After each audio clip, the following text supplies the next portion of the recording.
ल अब चाहिँ हामी स्टार्ट गर्छौं। आज पनि त्यही न्युमेरिकल्स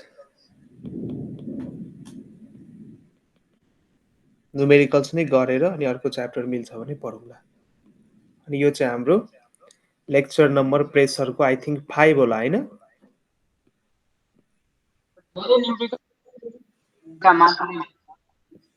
हो सर, एक दुईवटा मात्रै न्यूमेरिकल प्रब्लम छ, तब नेक्स्ट च्याप्टरमा गइहाल्छु किनकि ल ल त्यही छ।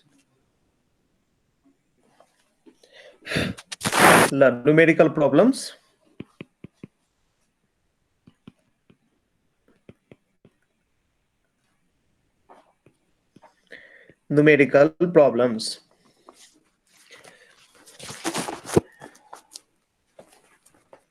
ल एउटा फर्स्ट न्युमेरिकल हेर।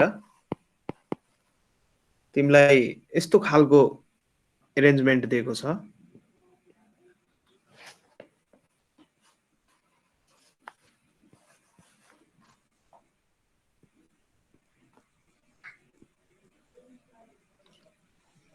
यस्तो खालको अरेन्जमेन्ट, यो चाहिँ मानदिम यो पिस्टन हो, यो पनि एउटा पिस्टन हो,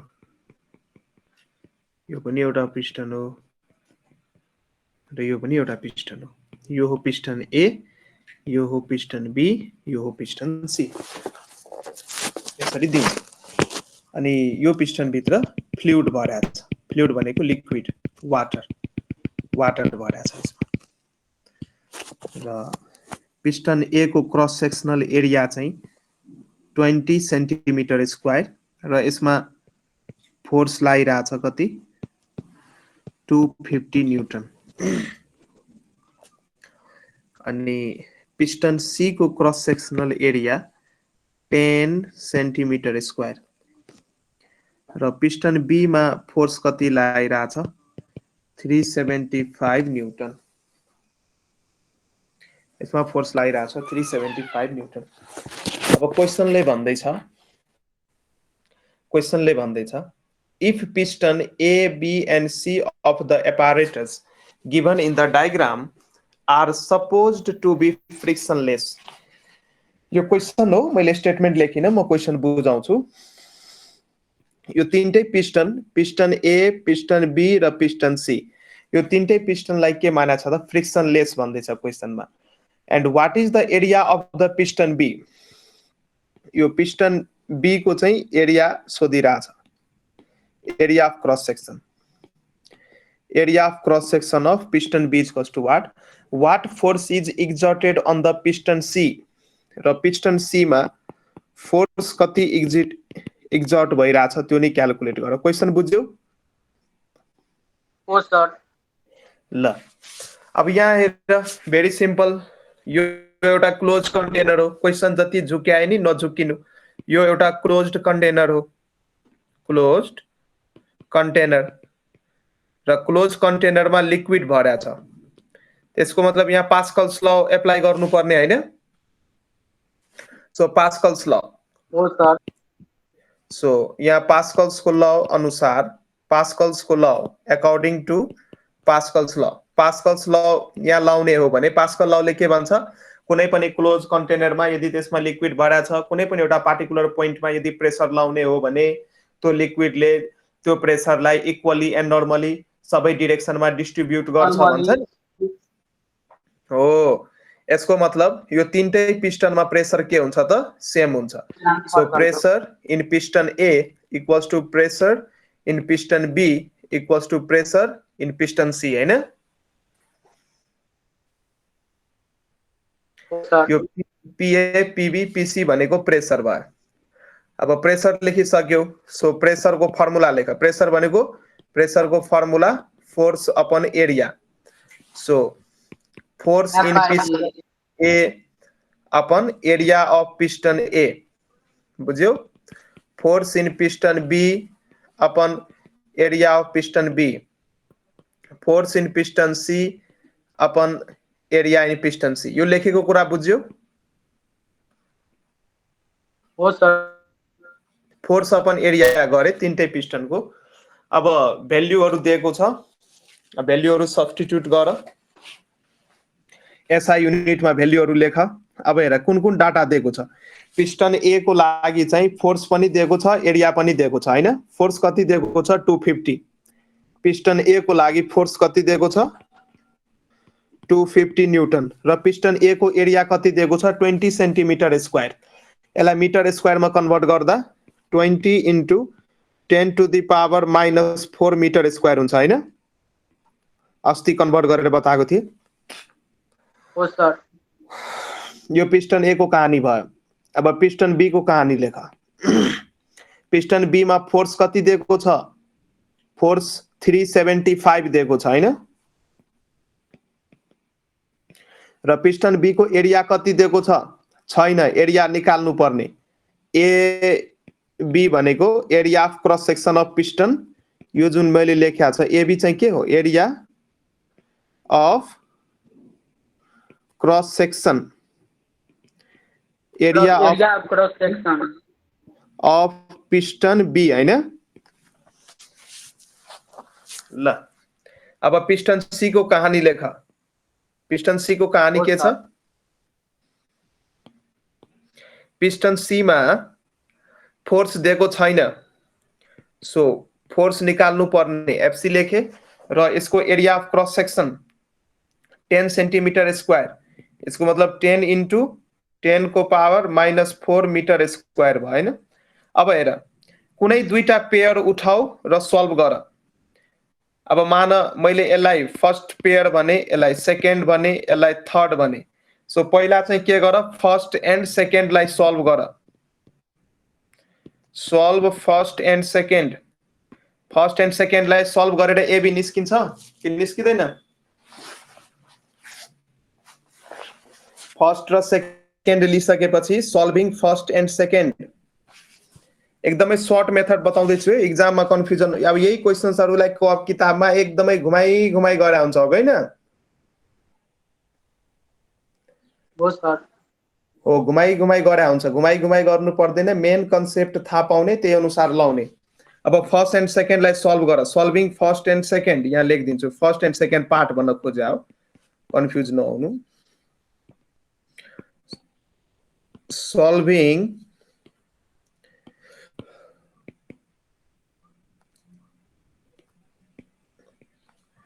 solving first and second. So first मा के छ 250 upon 20 into 10 to the power -4 equals to 375 upon AB। अब यहाँ यसलाई सल्भ गरेर तिमी एबी निकाल्न सक्छौ, area of cross section of piston B. हो सर भइहाल्छ यो। सो यो निकाल्नु, त्यही अनुसार तिमी अगेन सेकेन्ड एन्ड थर्डलाई सल्भ गर्ने। सेकेन्ड एन्ड थर्डलाई सल्भ गर्ने। सेकेन्ड एन्ड थर्डमा के छ 375 अपन एबी,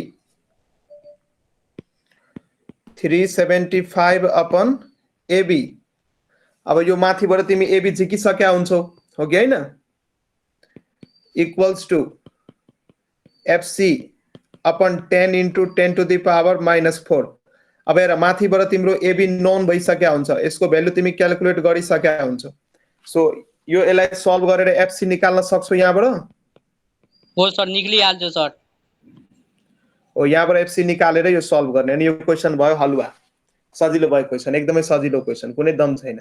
सो यस्तो क्वेशनहरुबाट डराउने हैन है। ल अब अर्को क्वेशन गराउँछु, सुन। आर्किमिडीज प्रिन्सिपल र ल अफ फ्लोटेसन युज हुने अर्को क्वेशन गराउँछु। ल लेख एउटा क्वेशन। क्वेशन लेख। A weight of piece of stone when a weight of piece of stone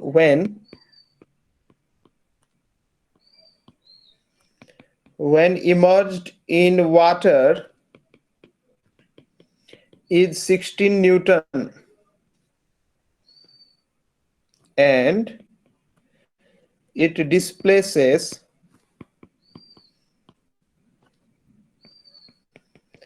5 Newton water, then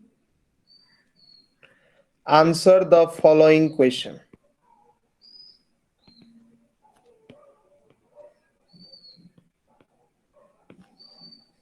Answer the following questions. Questions number 1 मा दिएको छ. What is the weight of a stone in the air? What is the 21 Newton sir. very good boy. What is the weight of stone in air? धेरै राम्रो, very good. Thank you sir. यस्तो क्वेशन्सहरु practice गरिसक्यो हैन? त्यही पनि मैले गराउनु पर्छ यहाँ. अरु होइन सर, विद्यार्थी यो बनाइदिनु, यो पछि इनर्जी च्याप्टरमा गइहाल्छु. ल यस्तो खालको क्वेशन्सहरु मैले पढाउने बेलामा कन्सेप्ट क्लियर गरिसके. क्वेशन त स्विचै बनिरा होला. तपाईले पढाउनुमै बेलामा कन्सेप्ट भइहालेको थियो, यो त्यसले दिमागमा सल्भ भइहालेको थियो क्वेशन. ल एउटा गराइदिन्छु अनि यस्तो खालको सबै तिमी गर्न सक्छौ. ल सेकेन्ड सोध्दै छ. On which principle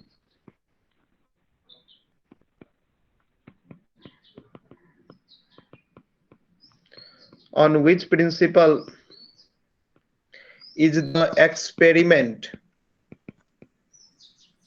based? कुन प्रिन्सिपलमा बेस्ड छ एक्सपेरिमेन्ट यो? यसले डायग्राम बनाउँछु. आर्चिमेड principal. Very good boy. Calculate the mass of water displaced if 1 kg is equals to 10 Newton. र यहाँ एउटा डायग्राम दिएको छ, डायग्राम नि बनाइहाल.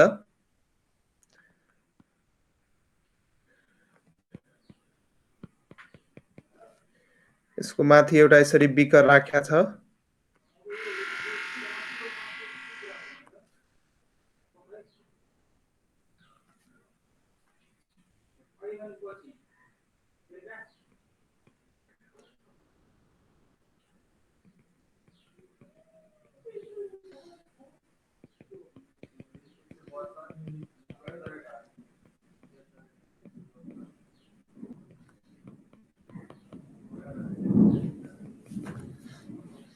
यो चाहिँ एउटा बिकर हो. बिकरमा चाहिँ पानी राख्या छ अनि यो चाहिँ यसको स्प्रिङ ब्यालेन्स हो. यो चाहिँ स्प्रिङ, यो फिगर क्वेशनमै दिन्छ. स्प्रिङ ब्यालेन्स हो अनि यो चाहिँ अब्जेक्ट हो. अनि पानीमा त्यो अब्जेक्टको वेट कति आयो त 16 न्यूटन आयो. र त्यो अब्जेक्टलाई यो जुन सानो छ, यो सानो, यो चाहिँ अब्जेक्ट हो. यो चाहिँ अब्जेक्ट हो यो. अनि पानीमा राख्न बित्तिकै यो अब्जेक्टले वाटर डिस्प्लेस गर्छ र डिस्प्लेस वाटरको वेट कति दिएको छ 5 न्यूटन. यो एउटा वेजिङ मेसिन हो, यसले वेट नाप्छ. डिस्प्लेस्ड वाटरको वेट भयो 5 न्यूटन. अब फर्स्ट क्वेशन सोध्दैछ, what is the weight of stone in air? एयरमा वेट कति हुन्छ? पानीमा वेट प्लस डिस्प्लेस्ड वाटरको वेट, हैन? हो सर, यही हो formula. So solution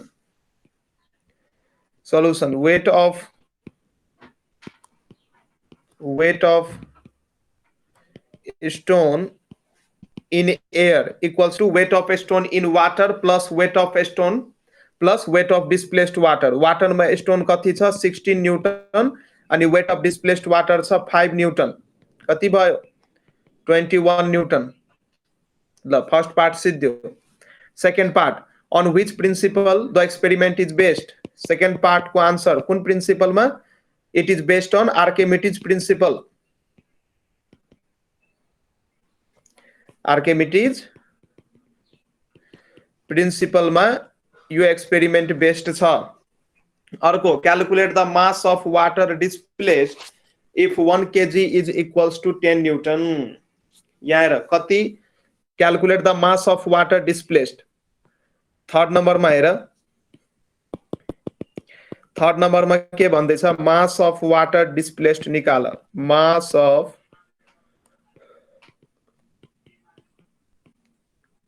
mass of water displaced निकाल। अब यहाँ हेर र यसले नै भन्दैछ 1 kg को ठाउँमा 10 न्यूटन मानेर काम गर हैन, क्वेशनमै भन्दैछ हैन। Calculate the mass of water displaced if 1 kg is equals to 10 newton. अब हेर मास अफ वाटर डिस्प्लेस्ड कति दिएको छ, 5 न्यूटन दिएको छ हैन क्वेशनमा। यहाँ हेर न, हो सर 5 न्यूटन दिएको छ। 5 न्यूटन दिइसकेपछि 5 न्यूटन दिएको छ। सो 1 न्यूटन भनेको अब माथिबाट एजम्पसनबाट हेर 1 न्यूटन, अब 1 न्यूटन 1 केजी भनेको 10 न्यूटन। यसको मतलब 1 न्यूटन भनेको 1/10 केजी हो। यहाँ माथिबाट हेर त म कन्भर्ट गरेर देखाइरहेको छु। क्वेशनमै लेट गर्न भनेको छ 1 केजीलाई 10 न्यूटन मानेर काम गर। सो 1 केजी भनेको 10 न्यूटन, यसको मतलब 1 newton equals to 1/10 KG unitary मेथडमा लेख। सो 5 न्यूटन भनेको कति भइदियो त, 5 न्यूटन भनेको भइदियो 5 इन्टु यो 1/10 केजी। सो यो भनेको 1/2 र 1/2 भनेको 0.5 केजी। यो गरेको बुझ्यो? हो सर बुझे सर। ल त कति रहेछ त मास of water displaced? Mass of water displaced रहेछ 0.5 केजी हैन। हो सर। ल मास अफ वाटर डिस्प्लेस्ड रहेछ 0.5 केजी। ल अझै कुनै क्वेशन्सहरु यसमा गराइदिनु पर्छ? होइन सर गराउनु पर्दैन अब। एकछिन मिडियम ए। ल एउटा क्वेशन चाहिँ अझै गराइदिन्छु अनि त्यसपछि के भयो भने एकछिन है। ल एउटा क्वेशन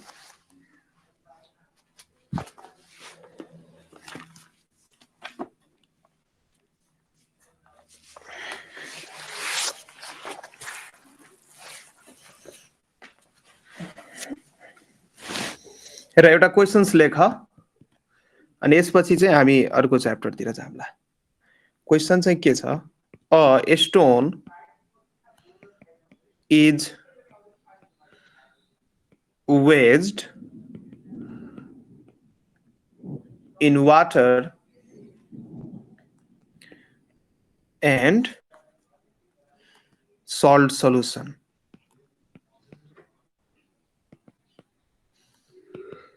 Is given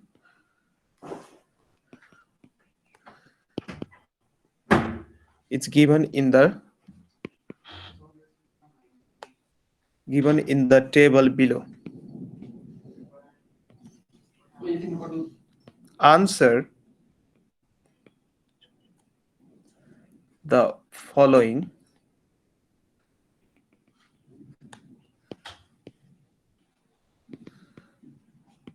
questions.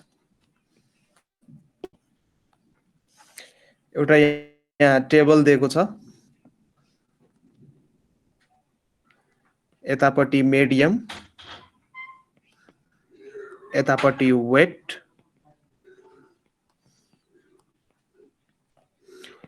यो ए मिडियममा वेट दिएको छ 17 न्यूटन, बी मिडियममा वेट दिएको छ 18 न्यूटन र सी मिडियममा वेट दिएको छ 20 न्यूटन। यो क्वेशन लेखिराख्छु नि। हो सर। ल अब यहाँ चाहिँ के निकाल्न भन्दैछ, 1 नम्बरमा भन्दैछ identify the media A and B. Identify media भनेको मिडियमको प्लुरल हो, A and B. A and B media चाहिँ आइडेन्टिफाई गर। अर्को calculate the upthrust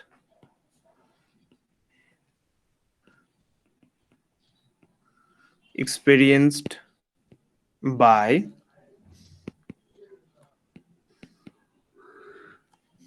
a stone in salt solution. Third part में लेखा if the weight of 1 kg mass in air is 10 Newton,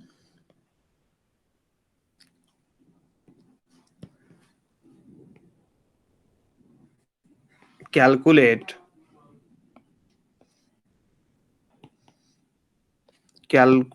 the mass of a stone.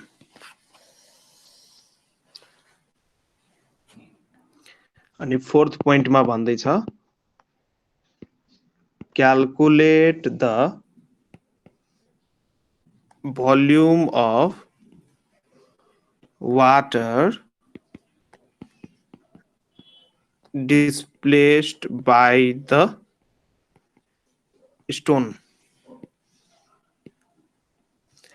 ल question लेख्यो एकछिन question sir लेख्यो त लेख यो मैले जुम गर्दिए यो सानो पार्दिए लेख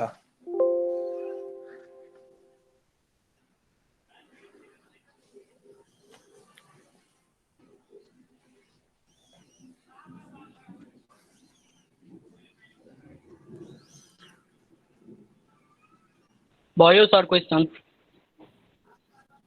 ल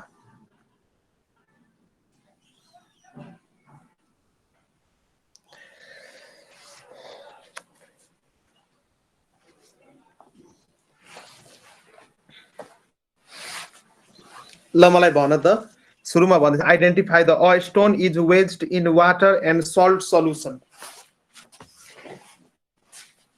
यहाँ तीनवटा मिडियम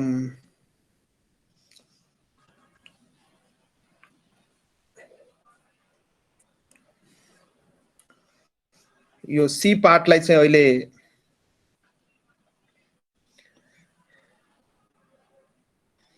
सी पार्टलाई चाहिँ मैले मेटे यहाँ हेर a stone is wedged in water and salt solution is given in the table below. Answer the following question. Identify the media A and B. र मलाई A and B मा भन कुन salt solution हो र कुन वाटर solution हो sir be B चाहिँ के हो बी हो सर सल्ट सोल्युसन ए हो वाटर सोल्युसन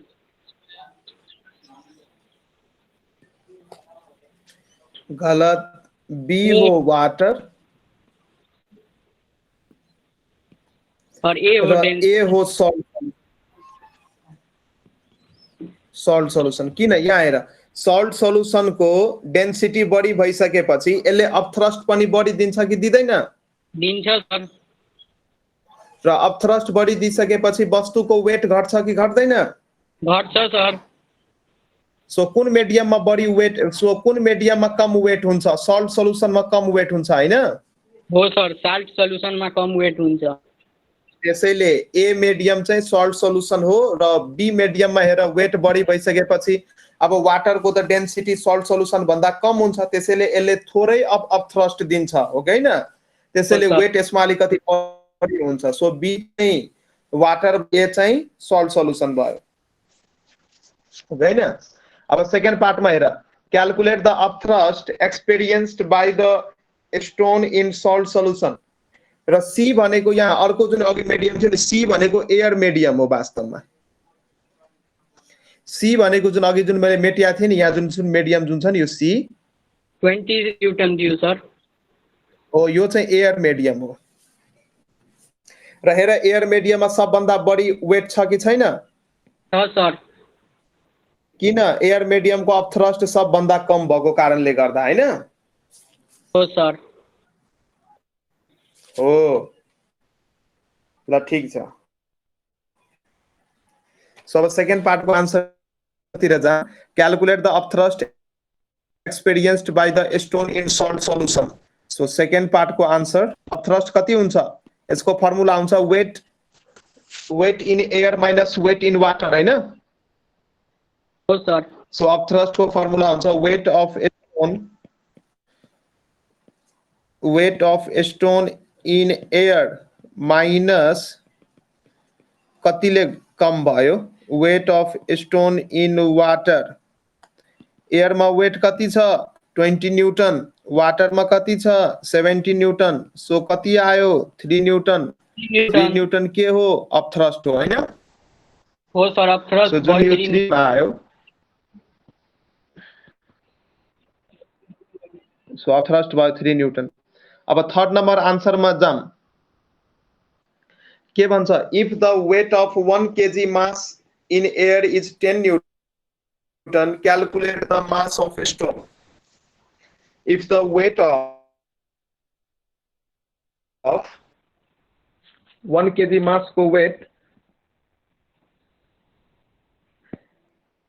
एयर मा 10 न्यूटन दिइरा छ भने calculate the mass of stone अब मास अफ स्टोन एयर मा चाहिँ कति छ यहाँ हेर एयर मा कति दिएको छ वेट यो क्वेशनमा हेर 20 न्यूटन दिएको छ हैन सर यहाँ हेर त 20 न्यूटन दिएको छ सो 10 न्यूटन को लागि या क्वेशन में थर्ड नंबर को आंसर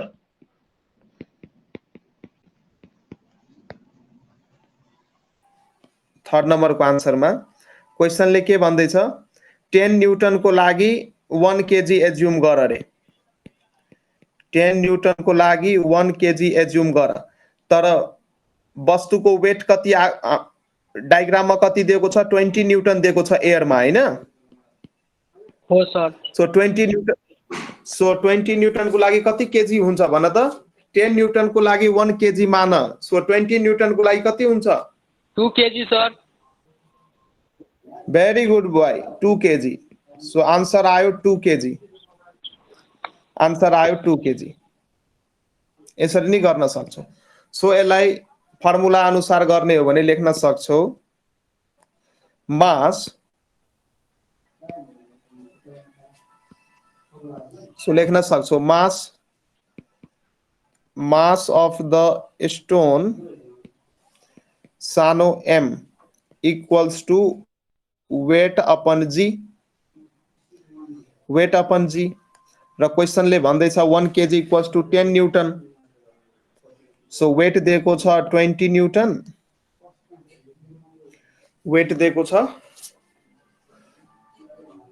20 न्यूटन र सानो जी को भ्यालु कति लिन सक्छौं हामी 10 न्यूटन सो क्यान्सल भएर आयो केजी अथवा यो केजी मै आउँछ अथवा माथिको कन्भर्जनबाट बुझ्यो कि बुझेनौ सो यो पार्ट आउँछ केजी 1 किनकि क्वेशनमै एज्युम गर्न भन्दै छ 1 केजी को ठाउँमा 10 न्यूटन मान भनेर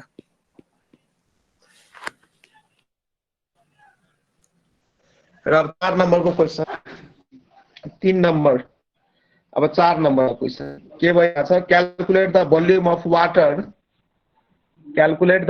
of water displaced by the stone स्टोनले कति भोल्युम अफ वाटर डिस्प्लेस्ड गर्छ Calculate the volume of water displaced by the stone. Volume of water displaced by the stone. So पहिला मास निकाली हाल सो यहाँ हेर त कति पानी डिस्प्लेस गरेछ 17 यो अप थ्रस्ट जति दियो यसको मतलब 3 न्यूटन वाटर डिस्प्लेस भएको छ हैन 3 न्यूटन वेट को पानी डिस्प्लेस भएको छ त्यसलाई हामी यसरी लेख्न सक्छौं हेर 3 न्यूटन 4 नम्बर को आन्सर हो यो displaced weight of displaced water 3 newton so mass कति हुन्छ यो त वेट भयो वेट भनेको यो m into g भयो so mass of displaced water कति भयो mass of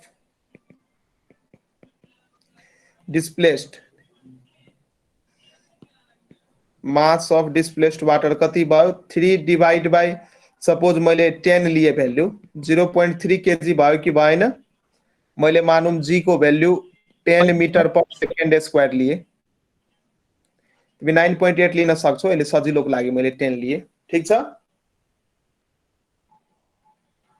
ठीक छ सर सो 0.3 केजी आयो। अब भोल्युम कसरी, अब डेन्सिटीको फर्मुला के हुन्छ, density to mass per unit volume हैन, density MV D equals to M by V। So volume is equals to mass by density,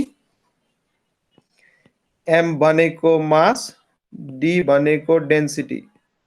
so mass कति छ 0.3 यो माथिको, र वाटरको डेन्सिटी कति हुन्छ 1000 केजी पर मिटर क्युब हो। यसलाई सल्भ गरेपछि भोल्युम निकाल्न सक्छौ हो सर। मिटर क्युबमा हो, जति आन्सर आउँछ त्यति नै हुन्छ यसको भोल्युम। सो यो आइडियाहरू मैले तिमीलाई त्यो पढाउने बेलामै दिइसकेँ हो सबै। सो क्वेसन्सहरू गर्न अप्ठ्यारो हुँदैन। हो सर, गरिहालेको पनि छु सर क्वेसन। ल अब के नेक्स्ट च्याप्टर स्टार्ट गरौँ? हो सर, गर्नु सर। इनर्जी ल ल sir.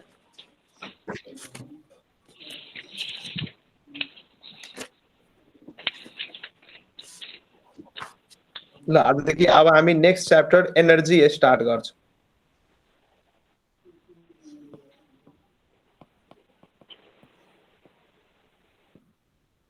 Energy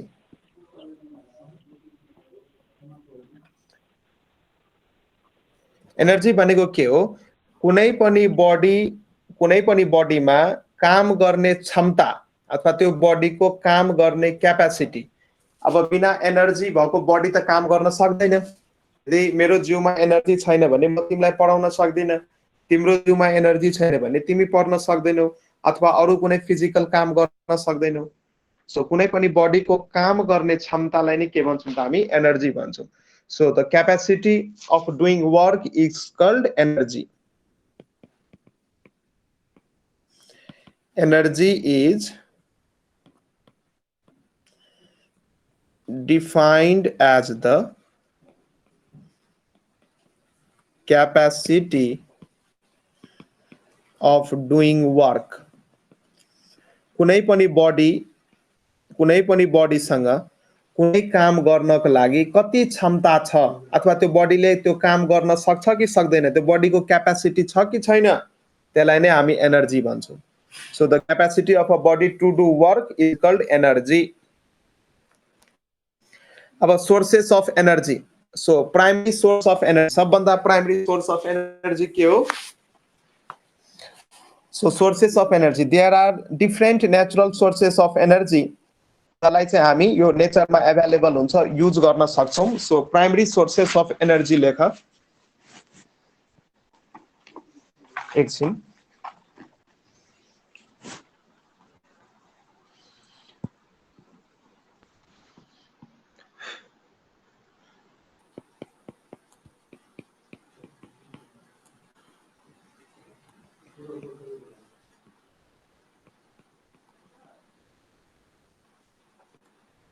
primary sources of energy, primary भनेको एकदमै मेन, एकदमै सुरुको, अनि यिनीहरू चाहिँ नेचरमा एभाइलेबल हुन्छ। प्राइमरी सोर्सेस अफ एनर्जीमा लेख्न सक्छौ, these are the natural sources of energy. These are the natural sources of energy which can be used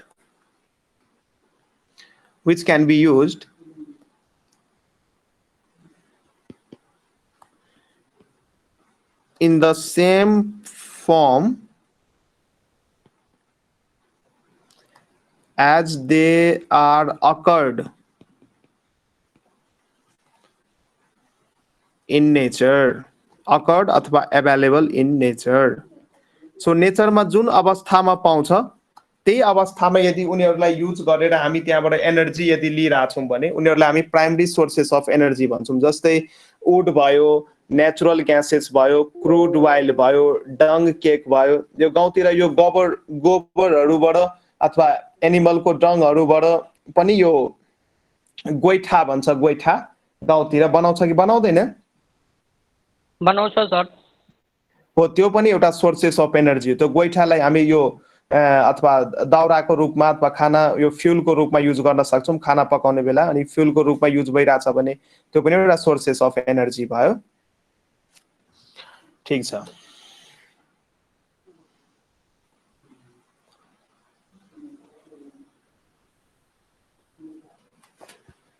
र यसको इक्जाम्पलहरू लेख। सर एकछिन सर, एकचोटि अझै प्राइमरी सोर्सेस अफ एनर्जी भनिदिनु त, म तैले सुनेको थिएँ। एनर्जी भनेको यो नेचरमा जुन फर्ममा एभाइलेबल हुन्छ, जस्तै कोल भयो, वुड भयो, यो लकडीहरू भयो, दाउराहरू भयो, त्यो नेचरमा एभाइलेबल हुन्छ नि त, त्यही फर्ममा हामी त्यही फर्ममा त्यसलाई युज गर्छौँ कि। सो नेचरमा अथवा हाम्रो वातावरणमा जुन फर्ममा उनीहरू एभाइलेबल हुन्छ, यदि त्यसलाई हामी युज गर्छौँ भने उसलाई हामी प्राइमरी सोर्सेस अफ एनर्जी भन्छौँ। जसको इक्जाम्पल भयो सोलर एनर्जी। जस्तै हाम्रो नेचरमा यो सोलर एनर्जी भनेको यो घाम छ कि छैन, यो सूर्यको रोशनी छ कि छैन? छ सर। सो यो सोलर एनर्जी पनि प्राइमरी सोर्स अफ एनर्जी भयो। अर्को वुड भयो, दाउराहरू भयो, कोल भयो, कोइला भयो, नेचुरल ग्यासेसहरू, नेचुरल ग्यास जस्तै मिथेनहरू अब्टेन भइरहेको हुन्छ नि त। अर्को भनेको क्रुड ओइल, कच्चा तेल, त्यसपछि डङ्ग, यो गोबरहरू। सो यो सबैलाई हामी यो नेचरमा फर्म भइरहेको हुन्छ, यो हामी घरबाट ल्याउनु पर्दैन यिनीहरूलाई, यो नेचरमै एभाइलेबल हुन्छ। सो यिनीहरूलाई नै यदि युज गरिरहेछौँ भने, यिनीहरूलाई यदि युज गर्यो भने यो चाहिँ प्राइमरी सोर्स अफ एनर्जी भयो। तर यिनीहरूलाई प्रशोधन गरेर यदि अरू कुनै सोर्सेस अफ एनर्जी हामी बनाइरहेछौँ भने उसलाई चाहिँ हामी सेकेन्डरी सोर्स अफ एनर्जी भन्छौँ, secondary source of energy. So एउटा अर्को लेख, यिनीहरूलाई नै युज गरेर, जस्तै बायोग्यास, केरोसिन, पेट्रोल हो कि होइन, यिनीहरूलाई नै प्रशोधन गरेर हामी यो फिल्टर गरेर अथवा डिफ्रेन्ट मेथड्सहरू युज गरेर प्युरिफाई गरेर अरू यदि सोर्सेस अफ एनर्जी बनाइरहेछौँ भने त्यसलाई हामी सेकेन्डरी सोर्सेस अफ एनर्जी भन्छौँ, secondary sources of energy. The sources of energy derived from the primary sources of energy are called secondary sources of energy. यिनीहरू चाहिँ प्राइमरी सोर्सेस अफ एनर्जीबाट चाहिँ derived भएको हुन्छ, बन्या हुन्छ। So secondary sources of energy, so secondary sources of energy are derived from, म सर्टमा लेख्दैछु तिमी कुरो बुझिरहेछौ, आर डिराइभ्ड, डिराइभ्ड मतलब बनेको, are derived from primary sources of energy. Primary sources of energy. So primary sources of energy बाट यिनीहरू derived भएको हुन्छ, बन्या हुन्छ। यसको इक्जाम्पल केरोसिन, मट्टी तेल, पेट्रोल, बायोग्यास, अरू डिफ्रेन्ट खालको बायोग्यास, कोल ग्यास। इक्जाम्पलहरू याद गर्नु, धेरै यसमा दिमाग तुलाउनु पर्दैन, इक्जाम्पल्सहरू याद गर्नु ल। अब हामी स्टार्ट गर्छौं types of sources of energy.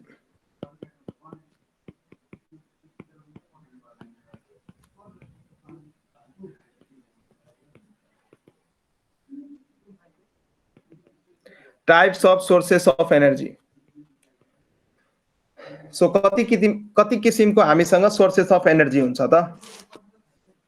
और दुई किसिमको हो। सो जेनरली दुई किसिमको हुन्छ हामीसँग।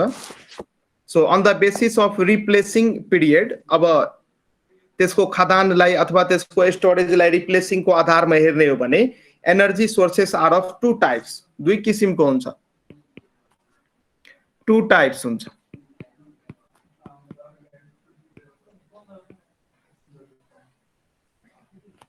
टू टाइप्स हुन्छ।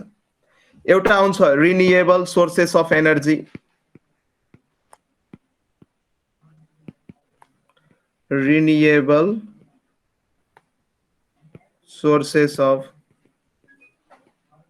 एनर्जी, र अर्को हुन्छ non renewable sources of energy. So पहिला हामी रिन्युएबल सोर्सेस अफ एनर्जीको बारेमा पढिहालौँ। सो कसलाई भन्छौँ हामी renewable sources of energy? So इसको डेफिनेसन सोध्छ, द डेफिनेसन लेखिहाल। The sources of energy, the sources of energy which are never depleted अथवा सिधिनु or never exhausted. exhausted को मिनिङ पनि हुन्छ सिधिनु नै हुन्छ, कहिले नसिधिनु। नेभर डिप्लेटेड अथवा never exhausted and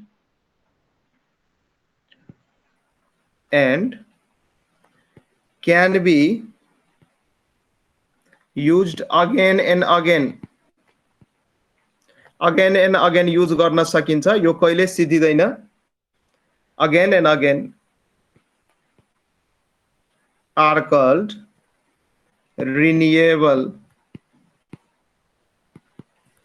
sources of energy.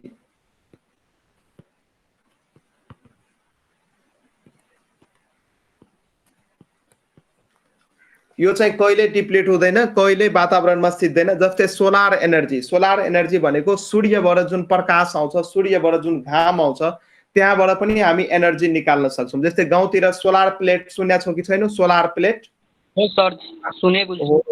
त्यो सोलर प्लेटमा के हुन्छ? फोटो इलेक्ट्रिक इफेक्ट हुन्छ। माथिबाट घाम आउँछ, त्यहाँबाट चाहिँ इलेक्ट्रोन्सहरू इजेक्ट आउट हुन्छ। पछि पढ्छौ हायर क्लासमा फोटो इलेक्ट्रिक इफेक्ट। सो त्यो इलेक्ट्रोन्सहरू इजेक्ट आउट भएर त्यहाँबाट फोटो करेन्ट बन्छ। सो त्यहाँबाट चाहिँ एनर्जी हामी निकाल्न सक्छौँ। अब मलाई भन, यो पृथ्वीमा कहिले पनि यो सोलर एनर्जी सिद्धिन्छ? सो हामी हुन्जेल त सिद्धिदैन। त्यसैले सोलर एनर्जी अथवा सनबाट जुन आएको एनर्जी हुन्छ, यो चाहिँ रिन्युएबल हो, यो कहिले सिद्धिदैन। हामी अगेन एन्ड अगेन युज गर्न सक्छौँ। हजुर, पहिले तपाईले सोध्नु भएको थियो नन रिन्युएबल सोर्सेस के हो, मलाई अब भइहाल्यो सर। नन रिन्युएबल सोर्सेस यो हो जो सकिन्छ सर, लिमिट हुन्छ, जो लिमिटेड हुन्छ, एकदमै फिक्स अमाउन्ट हुन्छ। जस्तै अहिले सबै यो इलेक्ट्रिक बाइकहरू आउन थाल्यो नि, इलेक्ट्रिक भेहिकलहरू आउन थाल्यो नि। किनकि डिजल पेट्रोलहरू बिस्तारै सिधिँदैछ, सिधेर। त्यसैले नन रिन्युएबलमा चाहिँ जुन लङ टाइमसम्म बस्न सक्दैन, जुन सिधिन्छ। अब रिन्युएबलको इक्जाम्पल लेखिहाल। सोलर एनर्जी भयो, अर्को इक्जाम्पल भयो विन्ड एनर्जी। हावा पनि कहिले नै सिधिँदैन, पानी पनि कहिले नै सिधिँदैन। सो पानीबाट जुन एनर्जी निस्किन्छ त्यसलाई हामी भन्छौँ हाइड्रो पावर। यो चाहिँ हामी वाटरबाट निस्किन्छ, यो करेन्ट हो, यो हाइड्रो पावर इलेक्ट्रिसिटी, यो पनि एनर्जी हो। टाइड्स, समुद्रमा जुन ज्वार भाटा उत्पन्न हुन्छ, त्यो पनि त्यहाँबाट पनि हामी एनर्जी निकाल्न सक्छौँ, टाइडल एनर्जी भन्छ त्यहाँबाट। टाइड्सको विन्डबाट पनि एनर्जी निकाल्न सक्छौँ, हाइड्रो पावरबाट पनि एनर्जी निकाल्न सक्छौँ। सो यो कहिले सिद्धिँदैन जबसम्म पृथ्वी हुन्छ, पृथ्वीमा पानी भइरहन्छ, होइन? सो यो जबसम्म पृथ्वी रहन्छ, हावा बगिरहन्छ, सो सूर्यबाट पनि एनर्जी आइरह हुन्छ। सो सोलर एनर्जी, टाइड्स भनेको समुद्रमा जुन ज्वार भाटा उत्पन्न हुन्छ। र टाइड्स कसरी उत्पन्न हुन्छ? Due to the gravitational force of attraction of sun and moon, होइन? हो सर, फर्स्ट च्याप्टरको हो सर। हो, फर्स्ट च्याप्टरको। ल ठिक छ, यो चाहिँ जति पनि एनर्जी भयो यो रिन्युएबल सोर्सेस अफ एनर्जी भयो। अब हामी पढ्छौँ non renewable sources of energy. यसको अर्को type non renewable sources of energy. Non-renewable sources of energy. अब यसमा हामीले पढ्नु पर्ने हुन्छ जुन चाहिँ after certain period of time सिद्धिन्छ, एक्जाउट हुन्छ, होइन? त लेख यसको definition. The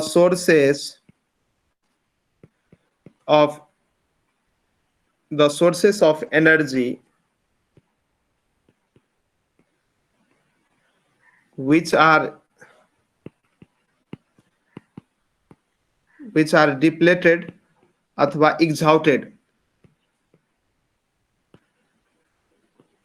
which are depleted अथवा exhausted after using once and can't be formed अथवा obtained. Formed अथवा obtained मतलब फेरि obtained गर्न सक्दैनौं, पाउन सक्दैनौं again. फेरि हामी पाउन सक्दैनौं, can't be obtained again, are called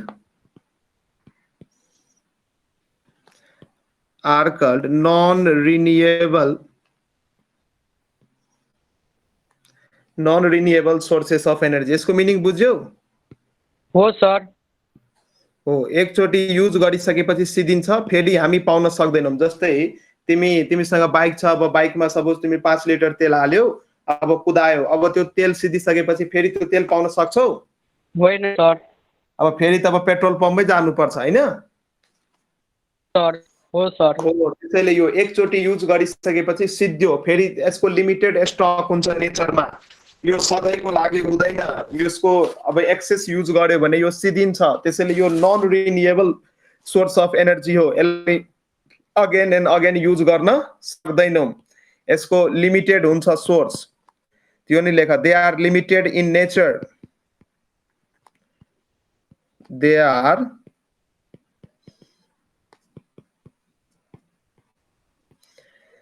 limited in nature and take very long time to form. यसलाई फर्म भन्न, अब कसरी हाम्रो यो पृथ्वीको क्रस्ट मुनि यो पेट्रोलहरु कसरी बन्यो थाहा छ तिमीलाई? यसको चाहिँ थ्योरी चाहिँ के छ भने धेरै पहिला चाहिँ के भयो, एकदमै ठूलो विध्वंस आयो रे, अनि पृथ्वीमाथि जति पनि यो बायोमासहरु छ, बायोमास भनेको यो अर्ग्यानिक अब रुख बिरुवाहरु भयो, एनिमल्सहरु भयो, जनावरहरु भयो, यिनीहरु चाहिँ के भयो त ठुलठुला जंगल्सहरु भयो, यो सबै पृथ्वीको अर्थ यो हाम्रो पृथ्वी मुनि अर्थ क्रस्ट मुनि पुर्यो हैन? र पुरिसकेपछि चाहिँ के भयो, अब हाम्रो पृथ्वी मुनि चाहिँ के हुन्छ त टेम्परेचर हाई हुन्छ, प्रेसर हाई हुन्छ। सो हाई टेम्परेचर प्रेसरको कारणमा त्यो उनीहरु चाहिँ के भयो त बायोमास अथवा फ्युल्सहरुमा कन्भर्ट भयो। यही कारणले पृथ्वी मुनि पेट्रोल, डिजेल, कोल, केरोसिनहरु पाइरा हुन्छ नि, यहीबाट यो फ्युलहरु यसरी चाहिँ अब्टेन्ड भयो। सो यिनीहरु लिमिटेड स्टकमा छ, सिद्धिन्छ। यो हैन कि जति मन लाग्यो त्यति युज गर्यो, कहिले नि सिद्धिदैन, त्यस्तो हैन। डिजेल, पेट्रोल, केरोसिनहरु पनि बिस्तारै सिद्धिदै गइराछ। यही कारणले तिमी हेरिरा होला इलेक्ट्रिक भेहिकलहरु, इलेक्ट्रिक बाइकहरु, इलेक्ट्रिक कारहरु बजारमा आउन थाल्यो हैन? हो सर, आउन थालेको छ, कार, सिटी रिक्साहरु। अनि किनकि एनर्जी सिद्धिराछ, डिजेल, पेट्रोल, केरोसिनहरु सिद्धिराछ। सो अहिलेदेखि नै त्यो कुराहरु बनाइएन भने पछि गाह्रो हुन्छ कि हुँदैन? त्यसैले बनाइराछ। ल ठीक छ। So they are limited in nature, अनि यिनीहरुलाई बन्न धेरै टाइम लाग्छ। They are limited in nature and take very long time, millions of years, long time matlab millions of years to form.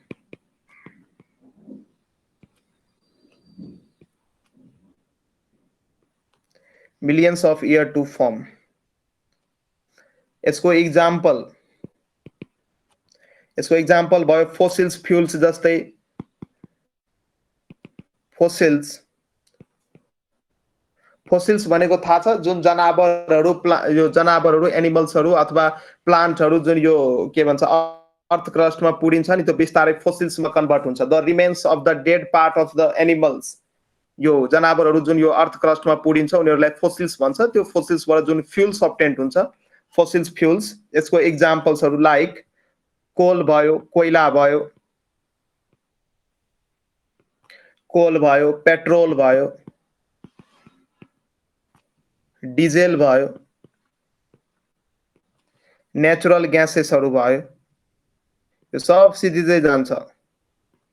यसको एक्सेसिभ युज गर्नु भएन, ठीक छ? अब कोल भनेको के हो? अब फोसिल्स फ्युल भनेको the sources of energy formed from the fossils of plants and animals are called fossil fuels. So fossil म एक्सप्लेन मात्रै गरिदिन्छु है, तिमी बुझिहाल हैन, पछि म स्लाइड पठाइदिन्छु अनि गाह्रो हुन्छ, सजिलो हुन्छ। फोसिल फ्युल्स, फोसिल्स फ्युल्समा चाहिँ के, फोसिल्स भनेको के, यो एनिमल्स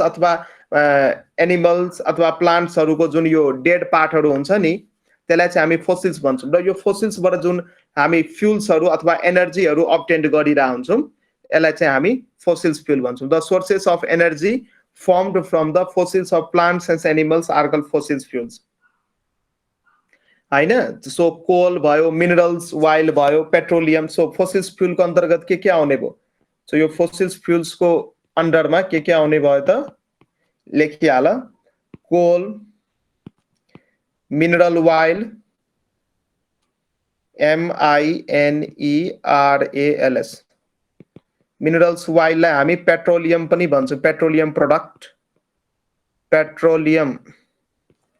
र पेट्रोलियम भन्न बित्तिकै यसको भित्र के पर्ने भयो? डिजेल, केरोसिन,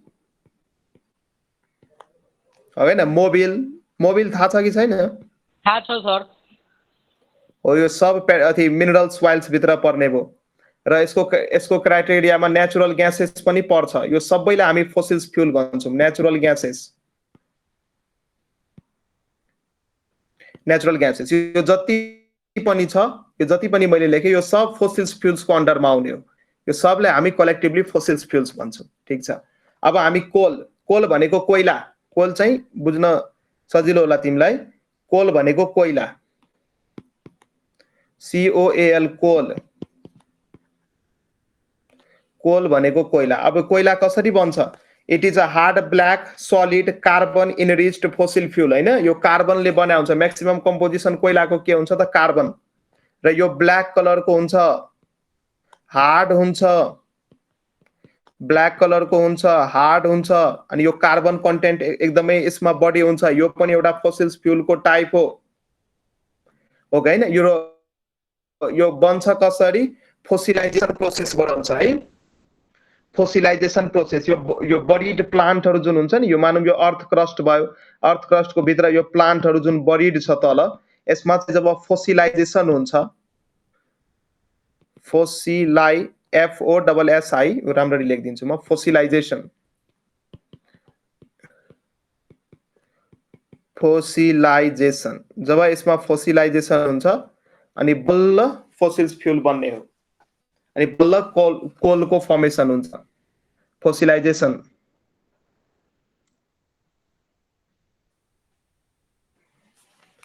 ल एउटा अर्को यहाँ, बेस्ट क्वालिटी कोल कसलाई भन्छ त?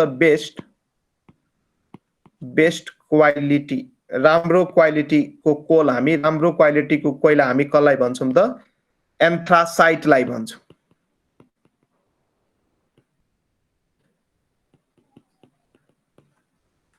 एन्थ्रासाइटलाई चाहिँ हामी राम्रो क्वालिटीको कोल भन्छौँ। किनकि यसमा जुन छ राम्रो पर्सेन्टेज अफ कार्बन हुन्छ। एन्थ्रासाइटमा चाहिँ के हुन्छ त? हाइएस्ट पर्सेन्टेज अफ कार्बन हुन्छ, हाइएस्ट पर्सेन्टेज अफ कार्बन हुन्छ, हाइएस्ट पर्सेन्टेज अफ कार्बन हुन्छ। बेस्ट क्वालिटी कोल, यसलाई हामी एन्थ्रासाइट भन्छौँ। यसमा चाहिँ हाइएस्ट पर्सेन्टेज अफ कार्बन हुन्छ। ठीक छ। ल यी सबै कुराहरू तिमी हेर्न सक्छौ। नेचुरल ग्यासेस, अब पेट्रोलियम अथवा मिनरल वाइल भित्र के आयो भने, mineral oil is the liquid form of fossil fuel. यो नि लेखिहाल, पेट्रोलियम अथवा मिनरल वाइल।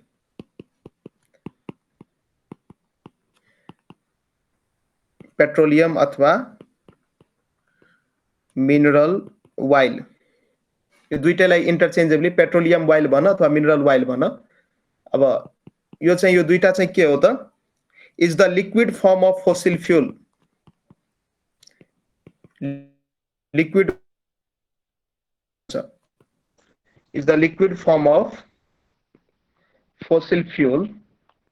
ह्यान्डराइटिङ बुझ्न गाह्रो भएको छैन नि? होइन सर, गाह्रो भएको छैन। Is the liquid form of fossil fuels including petroleum gases,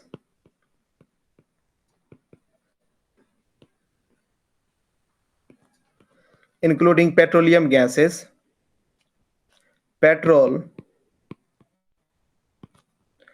diesel,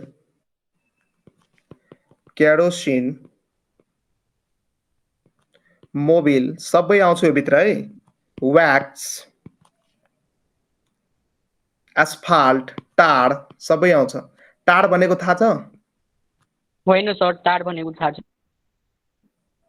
यो टार भनेको यो जस्तै भयो, यो अलकत्राहरू हुन्छ नि, अलकत्रालाई त बिटुमिन पनि भन्छ, यो अलकत्रा जस्तै बुझ्न सक्छ। यो सब के कुन भित्र आउँछ त? मिनरल वाइल भित्र। यो सबै पृथ्वी भित्र आउँछ होइन कि मान्छेले घरमा बनाउँछ यिनीहरूलाई? होइन सर, पृथ्वी भित्र आउँछ। हो, यो पृथ्वी भित्रैबाट आइरहन्छ यो सबै कुराहरू। फ्युसेल्स, पेट्रोलियम ग्यासेसहरू, petrol, diesel, kerosene, mobil, wax, tar, asphalt, यो सबै मिनरल वाइल भित्र पर्ने भयो। मिनरल वाइल भन अथवा पेट्रोलियम वाइल भन। पृथ्वी भित्र सर तलदेखि आउँछ सर योहरू। हजुर, यो क्रस्टमा फर्म भएको हुन्छ। पहिला चाहिँ के भएको थियो? फोसिलाइजेसन प्रोसेसले यो प्लान्टहरू, यो एनिमल्सहरू, लार्ज नम्बर अफ प्लान्ट्स अथवा जङ्गल्सहरू के भयो त? यो बरिड भयो भित्र। भित्र बरिड भइसकेपछि अब उनीहरू कुहियो र फोसिलाइजेसन प्रोसेस भएर चाहिँ यिनीहरूको कुराको फर्मेसन भयो। सर बुझेँ सर। ल,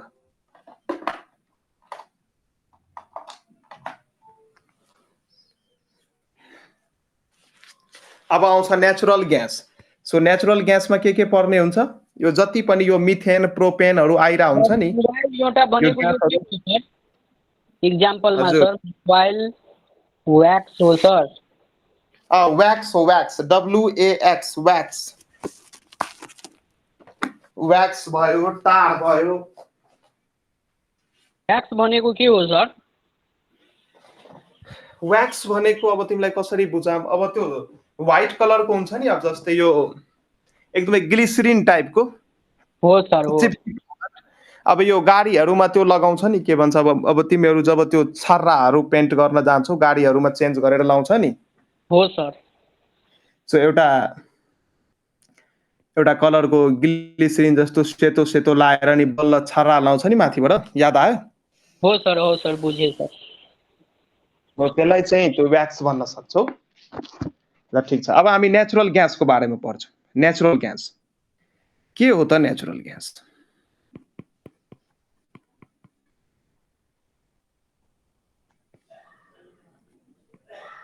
नेचुरल ग्यास, अब नेचुरल ग्यास चाहिँ यो पनि ग्यासियस फोसिल फ्युल हो। अघि जुन मैले पेट्रोलियम अथवा मिनरल वाइल भनेको थिएँ उनीहरू चाहिँ लिक्विड फर्मको फोसिल फ्युल थियो भने यो चाहिँ के हो? Gaseous fossil fuel. Gaseous fossil fuel, यो नेचुरल ग्यासेसहरू चाहिँ ग्यासियस फोसिल फ्युल।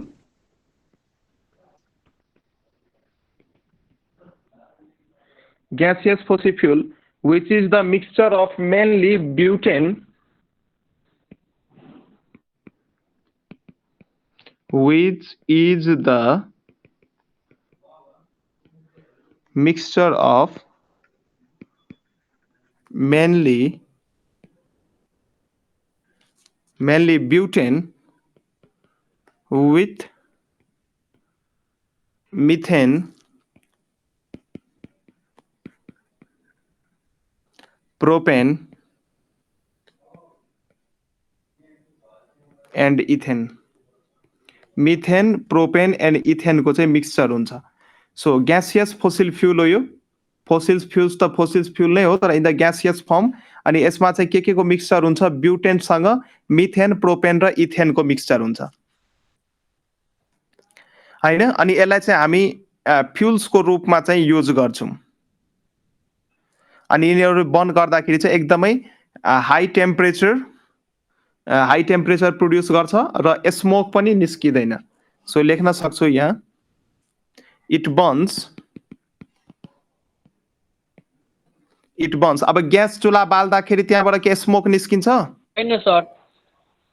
त्यही भन्दैछु म, इट बर्न्स प्रोड्युसिङ। अनि टेम्परेचर पनि राम्रै हुन्छ होइन? हो सर, टेम्परेचर पनि राम्रो दिन्छ। बाहिर त्यो पनि निक्लिँदैन, ग्यास पनि निक्लिँदैन। हो, धुवाँ पनि निस्किँदैन। त्यही लेख्दैछु म। It Burns producing high temperature without producing smokes. धुवाँ दिँदैन। Without producing smokes. स्मोक्स चाहिँ निस्किँदैन, तर टेम्परेचर पनि राम्रै हुन्छ। अनि यसलाई चाहिँ हामी यो एलपिजी भन्छौँ नि, एलपिजी यसकै इक्जाम्पल हो, नेचुरल ग्यासकै इक्जाम्पल हो। अनि यसलाई हामी कुकिङ अथवा भेकलहरू रन गर्नको लागि पनि युज गर्छौँ। ग्यासबाट चल्ने टेम्पो हेरेको छौ? यहाँ हेरेको छुइनँ सर। तर ग्यासबाट यो हाम्रो जुन यो एलपिजी हुन्छ नि, एलपी ग्यास, त्यहाँबाट पनि चल्ने चाहिँ के भन्छ भेकल्सहरू हुन्छ। सो यो के को लागि युज हुन्छ? यो कुकिङको लागि युज हुन्छ। याद गर्नु, खाना पकाउनको लागि, कुकिङ पर्पजको लागि, अथवा भेकलहरू रन गर्नको लागि। सो रनिङ भेकल्स, काठमाडौँमा ग्यासबाट चल्ने भेकल्स पनि छ, आएको बेला चढ्नु। छ सानो टेम्पो हुन्छ, ग्यासबाट चल्छ। अनि यसलाई चाहिँ हामी एलपी ग्यासको फर्ममा युज गर्छौँ। एलपिजी भन्छौँ। एलपिजी एलपिजी भनिसकेपछि ग्यास नभन्नु। एलपिजी को फुल फर्म हुन्छ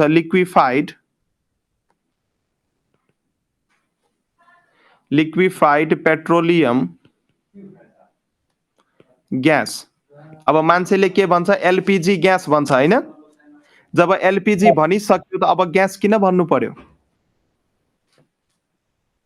तर मान्छेहरूले गाउँतिर के भन्छ? एलपिजी ग्यास भन्छ। कि त एलपी ग्यास भन्नु पर्यो, कि त एलपिजी भन्नु पर्यो। ठिक छ? ठीक छ सर। ल सर, अब यहाँ खाना पकाउने ग्यास और भेहिकल रन हुने ग्यास एउटै ग्यास हुन्छ नि कि फरक हुन्छ? एउटै ग्यास होइन, एउटै ग्यास हो, एउटै सिलिन्डर युज हुन्छ। ल अब एडभान्टेजतिर जाउँ। अब यिनीहरूको मिनरल वाइल्सहरूको एडभान्टेज के हो त?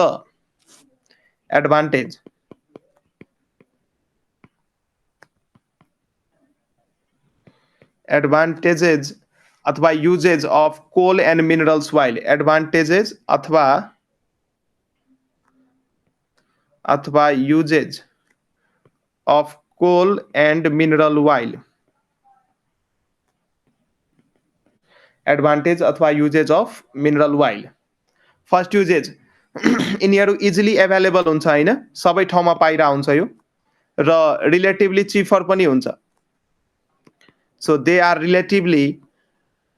रिलेटिभली भनेको कम्पेयरिङ वाइज, रिलेटिभली चिफर भनेको सस्तो हुन्छ। एन्ड इजिली एभाइलेबल, चारैतिर पाउँछ। गाउँघरमा, सहरमा चारैतिर पाउँछ, होइन यो यिनीहरू? हो सर। सो कोल अनि मिनरल ओइल, यो डिजेल, पेट्रोल, केरोसिन चारैतिर पाउँछ। अनि यिनीहरूलाई हामी स्टोर पनि इजिली नै गर्न सक्छौँ, राख्न पनि सक्छौँ। सो राख्नमा गाह्रो पनि हुँदैन। They can easily be transport. Sir हजुर, इजिली पछि के लेख्नु भन्नु छ? इजिली एभाइलेबल, चारैतिर पाउँछ, इजिली एभाइलेबल हो सर। AVAILABLE, easily available. त्यसपछि क्यान इजिली बी ट्रान्सपोर्टेड, यसलाई ट्रान्सपोर्ट नै हामी इजिली नै गर्न सक्छौँ। दे क्यान इजिली भनेको आसान तरिकाले, ट्रान्सपोर्टेड भनेको एक ठाउँबाट अर्को ठाउँ पुर्याउन सकिन्छ। ट्रान्सपोर्टेड एन्ड स्टोर्ड, यसलाई हामी स्टोर गरेर नि राम्ररी नै राख्न सक्छौँ। सो स्टोरिङमा पनि अप्ठ्यारो हुँदैन, हो कि होइन? सो ठुल्ठुलो ट्याङ्कर अथवा आइल लिगमहरूमा स्टोर गरेर राखेको हुन्छ, हुँदैन यिनीहरूलाई? र ट्याङ्करहरूको मद्दतले यसलाई हामी ट्रान्सपोर्ट पनि गरिरहन्छौँ, है? हो सर। ल अनि यिनीहरूको वाइड रेन्ज अफ युटिलिटी हुन्छ। अब जस्तै मल्टिपर्पोजको कामको, जस्तै भेकलमा पनि युज गर्न सकियो, इन्जिन्सहरूमा, फ्याक्ट्रिजहरूमा, जेनेरेटर्सहरूमा चारैतिर युज गर्न सकिन्छ, है? यो मिनरल ओइलहरूलाई डिजेल, पेट्रोल, केरोसिन चारैतिर युज गर्न सकिन्छ। They have wide range of quality and utility. Quality पनि फरक फरक हुन्छ। दे हेभ, अब पसलमै जाँदाखेरि यो क्यास्ट्रोल एक्टिभ अथवा यो फ्युलहरू किन्दाखेरि थुप्रै रेन्जको हुन्छ कि हुँदैन, कि एक थरीको मात्रै पाइन्छ त्यहाँ? रेन्जको हुन्छ सर, थुप्रै रेन्जको हुन्छ। त्यही भन्न खोजे हो, they have wide range, they have wide range of quality, quality पनि फरक फरक हुन्छ। तिमीलाई कस्तो क्वालिटीको राख्नु पर्यो, क्वालिटी एन्ड युटिलिटी। युटिलिटी भनेको त्यसको युज अथवा युज पनि फरक फरक हुन्छ। र यिनीहरूको मल्टी के भन्नुभयो? युटिलिटी, युटिलिटी क्वालिटी पनि फरक फरक र युज पनि फरक फरक। द्याट इज मल्टिपर्पोज फ्युल हो कि यिनीहरू, द्याट इज मल्टिपर्पोज। मल्टिपर्पोज भनेको थुप्रै कामको लागि युज गर्न सक्ने, मल्टिपर्पोज फ्युल। फोर यो भेहिकलहरूमा नि युज गर्न सकिन्छ, इन्जिनहरूमा नि युज गर्न सकिन्छ, फ्याक्ट्रिज अथवा जेनेरेटरहरू चलाउन नि युज गर्न सकिन्छ, हो कि होइन? हो सर, हो सर। हो, अनि यिनीहरूलाई हामी युज गरेर इलेक्ट्रिसिटी पनि जेनेरेट गर्न सक्छौँ है। गाउँघरमा अब लाइन गएको बेला, बत्ती गएको बेला जेनेरेटरमा के गर्छ मान्छेले? डिजल हाल्छ र चलाइदिन्छ, होइन? हो सर, जेनेरेटरलाई चलाएपछि लाइन आइहाल्छ, बत्ती आइहाल्छ। बत्ती आइहाल्छ, त्यही कुरा छ यहाँ। They can be use to generate electricity, they can be use to generate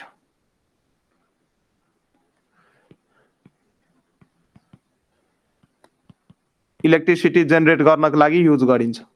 so यो यसको युजेसहरू मैले लेखिदिएँ, इक्जाममा सोध्यो भने याद गर्नु है। हो सर। ल, अर्को अब यसको डिसएडभान्टेज लेख। डिसएडभान्टेज, डिसएडभान्टेज यसको कमी कमजोरीहरू, होइन? यसको कमी कमजोरीहरू के छ? अब द फोसिल, अब यिनीहरूलाई बाल्न बित्तिकै अब ग्यासेसहरू निस्किन्छ, जस्तै कार्बन डाइअक्साइड, सल्फर डाइअक्साइड, जसले के गर्छ त एयर पोल्युसन क्रिएट गर्छ र एटमोस्फियरलाई एकदमै हट बनाउँछ र जुन चाहिँ ग्लोबल वार्मिङको कारण बन्छ, हो कि होइन? सो एकदमै यो डिजल के बार न कस्तो स्मोक आउँछ त्यहाँबाट। स्मोक आइसकेपछि यो मिनरल वाइलहरूलाई बालिसकेपछि, कोइलाहरूलाई बालिसकेपछि एकदमै स्मोक आउँछ, पोल्युसन क्रिएट गर्छ। लेख, the fossil fuel, the fossil fuels produce gases like carbon dioxide, sulfur dioxide, etc. and smoke, धुआं, which cause air pollution and make the atmosphere hot. एटमोस्फियरलाई हट बनाइदिन्छ, तातो बनाइदिन्छ। and responsible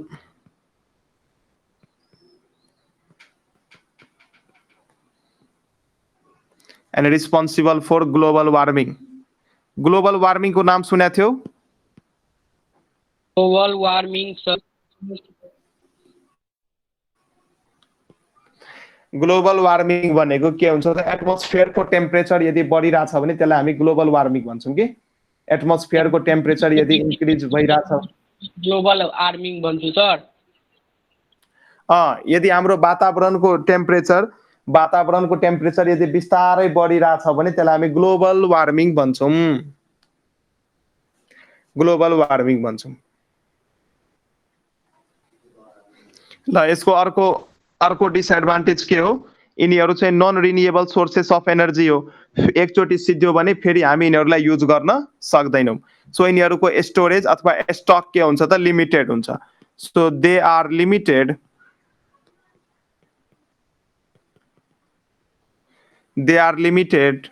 and non-renewable. So after exhausting so यदि exhausting भनेको सिधिसकेपछि, so after एक्जाउटिङ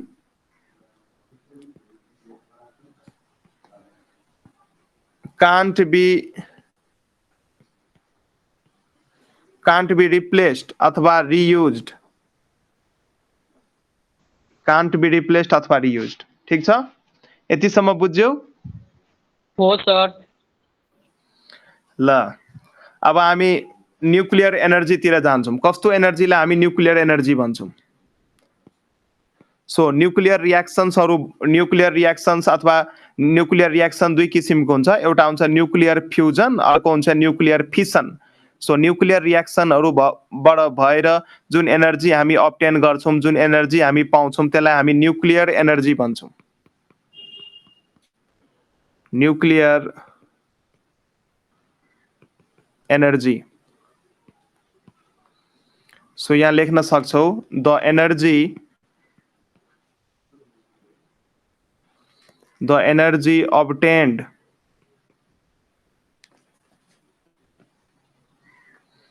from the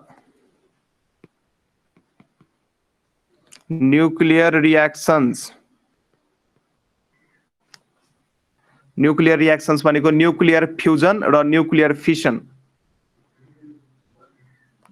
nuclear fusion यो are हो, यो कन्फ्युज नहुनु है। NUCLEAR न्युक्लियर फ्युजन और nuclear fission is called nuclear energy. बुझ्यो यो राज? हो सर, यो एकचोटि भनिदिनु। अब न्युक्लियर रियाक्सन्सबाट जुन एनर्जी हामी पाउँछौँ, अब न्युक्लियर रियाक्सन्स दुई किसिमको हुन्छ। एउटा हुन्छ न्युक्लियर फ्युजन, अर्को हुन्छ न्युक्लियर फिसन। अहिले म पढाउँछु यो दुईटै रियाक्सन्सहरू, अनि यसमा यहाँबाट जुन एनर्जी निस्किन्छ त्यसलाई चाहिँ हामी के भन्छौँ त? न्युक्लियर एनर्जी भन्छौँ। र यो न्युक्लियर एनर्जी कति निस्किन्छ, यसको क्यालकुलेसन चाहिँ Einstein mass energy relation E=mc² बाट चाहिँ हामी क्यालकुलेट गर्न सक्छौँ। आइन्स्टाइन नामको साइन्टिस्टको नाम सुनेको छौ? Albert Einstein. हो सर। सो उहाँले एउटा फर्मुला दिनुभएको थियो, E=mc²। यो फर्मुला थाहा छ? थिएन सर, अहिले तपाईँले भन्नुभयो। हो, यो एकदमै फेमस फर्मुला हो, E=mc²। E=mc²। यो फर्मुलाको लागि आइन्स्टाइनलाई 1905 मा नोबेल प्राइज पनि दिएको थियो फोटो इलेक्ट्रिक इफेक्टको लागि। सो यो फर्मुला लाएर हामी चाहिँ कति एनर्जी रिलिज हुन्छ त्यो चाहिँ यसमा क्यालकुलेट गर्न सक्छौँ। So nuclear energy is based on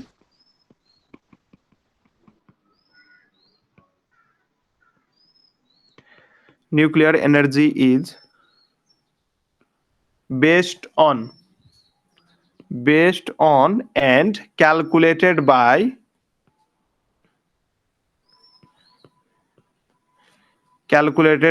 the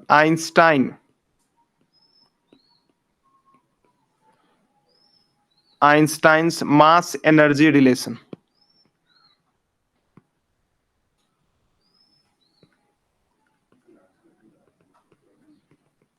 Einstein mass energy रिलेसनबाट हामी क्यालकुलेट गर्न सक्छौँ। र यो जुन फर्मुला छ मास एनर्जी रिलेसन फर्मुला चाहिँ के हो त? E=mc², वेयर E भनेको के हो त? E भनेको एनर्जी प्रोड्युस्ड, वेयर E भनेको एनर्जी कति प्रोड्युस हुन्छ, एनर्जी प्रोड्युस्ड। M भनेको कति मास चेन्ज भयो, मास चेन्ज्ड अथवा mass of body, mass changed. र C भनेको भेलोसिटी अफ लाइट, C भनेको भेलोसिटी अफ लाइट। यसको भ्यालु हुन्छ 3 × 10⁸ मिटर पर सेकेन्ड। लाइटको भेलोसिटी कति हुन्छ? 3 × 10⁸ मिटर पर सेकेन्ड। अब यो भनेको 3 लाख किलोमिटर पर सेकेन्ड हो कि। यसलाई जब तिमी किलोमिटरमा लाउँछौ, यो भनेको 3 लाख किलोमिटर पर सेकेन्ड। यो डाटा चाहिँ 3 लाख किलोमिटर पर सेकेन्ड। अब बुझ्यौ लाइट कति स्पिडमा हिँड्छ? हो सर बुझेँ। 1 सेकेन्डमा 3 लाख किलोमिटर जान्छ यो। ल अब दुई किसिमको न्युक्लियर रियाक्सन छ हामीसँग, एउटा चाहिँ न्युक्लियर फ्युजन, अर्को चाहिँ न्युक्लियर फिसन। एउटा चाहिँ न्युक्लियर फ्युजन। सो लेख न्युक्लियर फ्युजन। Nuclear fusion. फ्युजनको मिनिङ हुन्छ कम्बाइन गर्नु। कुनै दुईटा कुरा कम्बाइन भएर एकदमै सिम्पल छ। यो रियाक्सनमा के हुन्छ भने दुईटा सानो न्युक्लियसहरू कम्बाइन गरेर ठुलो न्युक्लियस बनाउँछ। त्यसैले फ्युज भन्छ नि हामी, फ्युज, एफयुएसई, फ्युज। फ्युज भनेको कम्बाइन गर्नु। सो यहीँबाट नाम आएको हो न्युक्लियर फ्युजन। ठिक छ? सर दुईवटा सानो सानो के भन्नुभयो? दुईवटा सानो लाइटर न्युक्लियाई भन्छ। अहिले म लेखाइदिन्छु डेफिनेसन। यो दुईटा चाहिँ सानो के हो त, यो दुईटा जुन मैले बनाएको छु यो दुईटा सानो लाइटर न्युक्लियाई हो। सानो हल्का न्युक्लियाई, कुनै एटमको न्युक्लियस। न्युक्लियसको प्लुरल फर्म हुन्छ न्युक्लियाई। लाइटर न्युक्लियाई,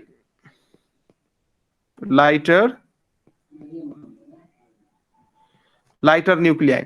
र यो जुन छ यो छ हेभियर न्युक्लियाई, ठुलो न्युक्लियाई, अथवा भन न सानो एटमहरू कम्बाइन गरेर ठुलो एटम बनाउँछ।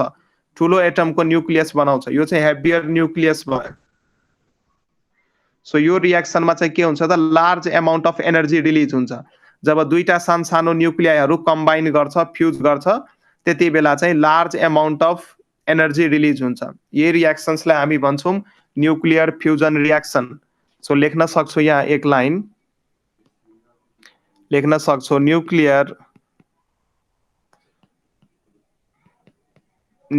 Fusion is the nuclear reaction. Nuclear रियाक्सनकै टाइप हो, is the nuclear reaction in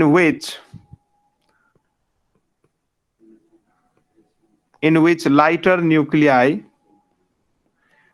भन्न बित्तिकै बुझ्नु प्लुरल फर्म हो यो। लाइटर न्युक्लियाई मतलब दुईटा सानो न्युक्लियस भएको लाइटर न्युक्लियाई फ्युज टुगेदर, एक आपसमा फ्युज गर्छ, कम्बाइन गर्छ, fuse together to form a heavier nucleus with the release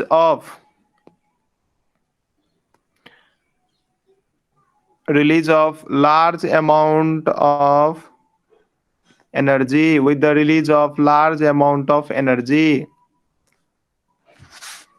यो न्युक्लियर फ्युजन रियाक्सन हुने इक्जाम्पल दिन सक्छौ? सनमा कुन रियाक्सन हुन्छ? हाम्रो सनमा एकदमै large amount of energy produce हुन्छ है।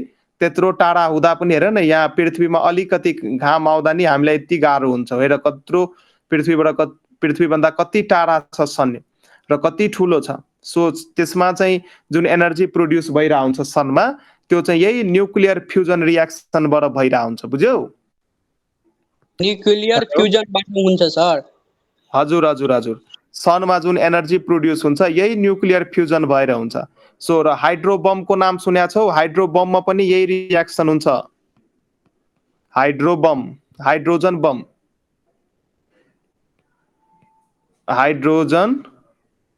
हाइड्रोजन बममा पनि यही रियाक्सन हुन्छ।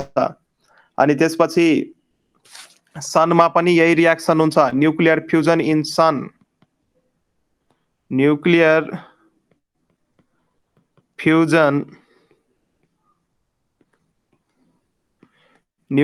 फ्युजन इन सन, हाइड्रोजन बममा पनि यही रियाक्सन हुन्छ, याद गर्नु। सो सनमा के हुन्छ? सनमा दुईटा हाइड्रोजनको nuclei 1H2 plus 1H2, 1H2 plus 1H2। अनि यो चाहिँ भेरी हाई टेम्परेचर प्रेसरमा, very high temperature and pressure, very high temperature and प्रेसरमा केमा कन्भर्ट हुन्छ त? हिलियमको न्युक्लियसमा कन्भर्ट हुन्छ, प्लस या एनर्जी निस्किन्छ। यो चाहिँ रियाक्सन भयो। ठीक छ? ठिक छ सर। सो यो सनमा हुने रियाक्सन हो, सनमा हुने रियाक्सन हो। र अर्को त्यसपछि रियाक्सन हुन्छ न्युक्लियर फिसन, यो अर्को टाइपको रियाक्सन हो, यो पनि न्युक्लियर रियाक्सनकै टाइप हो।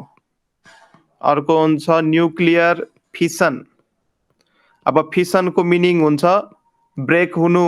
अब यसमा चाहिँ के हुन्छ त, एउटा ठुलो न्युक्लियस चाहिँ ब्रेक भएर दुईटा सानो न्युक्लियसमा कन्भर्ट हुन्छ। यसको मेकानिजम बुझ्यौ?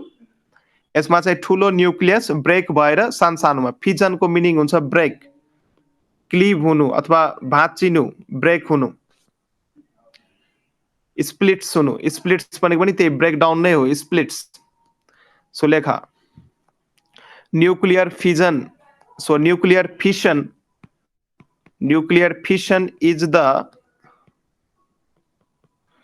is the nuclear reaction. यो एउटा न्युक्लियर रियाक्सन हो, nuclear reaction process in which, जसमा चाहिँ इन विच अ हेभियर भनेको ठुलो खालको होइन राज? हो sir. Yes, in which a heavier nucleus splits भनेको ब्रेक हुनु, भाँचिनु, ब्रेकडाउन हुनु, क्लिभेज हुनु, क्लिप्ड हुनु, splits up into two or more, कि त दुईटा बन्न सक्छ कि त दुई भन्दा बढी नि बन्न सक्छ। Two or more lighter nuclei, lighter भनेको हलुको nuclei, two or more lighter nuclei with the release of, यसमा पनि एनर्जी निस्किन्छ, with the release of large amount of energy, with the release of large amount of energy, with the release of large amount of energy. So यसको example चाहिँ के हुन्छ त, atom bomb. नाम सुनेको छौ एटम बमको? हो सर, नाम। So atom bomb is based on nuclear fission. So nuclear fission रियाक्सनमा बेस्ड भएर यो एटम बम काम गर्छ। अनि यसको इक्जाम्पल चाहिँ हेर्न सक्छौ, जब युरेनियमको न्युक्लियस स्प्लिट्स हुन्छ बेरियम र क्रिप्टनमा, त्यति बेला चाहिँ लार्ज एमाउन्ट अफ एनर्जी निस्किन्छ। अहिले यो इक्वेसन नबुझे नि, तर लेखिराख। युरेनियम एउटा रेडियो एक्टिभ एलिमेन्ट हो, यसको एटोमिक नम्बर हुन्छ 92, यसको एटोमिक वेट हुन्छ 235। यसमा जब तिमी एउटा न्युट्रनले बम्बार्डमेन्ट गर्छौ, यो न्युट्रन पार्टिकल हो, त्यति बेला चाहिँ न्युक्लियर फिसन रियाक्सन हुन्छ। यो इक्वेसन लेखिराख, त्यति बेला न्युक्लियर फिसन रियाक्सन हुन्छ। र यो युरेनियमको जुन एटम थियो, यो चाहिँ बेरियमको एटम र क्रिप्टनको एटममा कन्भर्ट हुन्छ। यो क्रिप्टन र बेरियमको एटममा कन्भर्ट हुन्छ र तीनवटा न्युट्रन निस्किन्छ, तीनवटा न्युट्रन निस्किन्छ, प्लस यहाँ एनर्जी पनि निस्किन्छ। यही हो एनर्जी, हिट एनर्जी, जहाँबाट मान्छे मर्छ। सो एटम बम फुट्यो भने यही एनर्जीले मान्छे के हुन्छ, मर्छ। सो ठीक छ। अब यति भइसकेपछि अब एउटा न्युक्लियर फ्युल, यो रियाक्सन याद गर्नु पर्दैन, तर याद गरेको राम्रो। एउटा हुन्छ न्युक्लियर फ्युल। न्युक्लियर फ्युल भनेको न्युक्लियर एनर्जी अथवा यो रियाक्सन्स गर्नको लागि जुन हामीलाई कम्पोनेन्टहरू चाहिरा हुन्छ नि, so nuclear fuels are the substances use to produce the nuclear energy. Nuclear fuels are the substances, लेख्न सक्छौ, nuclear fuels are the substances, यिनीहरू सब्स्टान्सेस हो। Nuclear fuels are the substances use to produce